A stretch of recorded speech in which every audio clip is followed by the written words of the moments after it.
Pinulong ni Prime Minister Justin Trudeau ang mga lider ng 13 lalawigan na teritoryo ng Canada sa Ottawa upang mapagkasunduan kung papaano tutugon sa mga banta ni President-elect Donald Trump na magpataw ng 25% na taripa sa lahat ng kalakal na inaangkat mula sa Canada.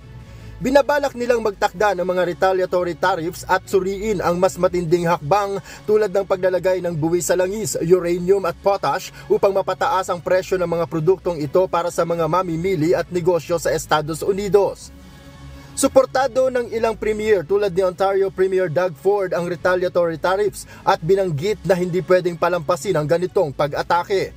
Gayunpaman, ang mga premier ng Alberta at Saskatchewan ay tumutol sa ideya ng paglalagay ng export taxes na itinuturing nila na hindi epektibo.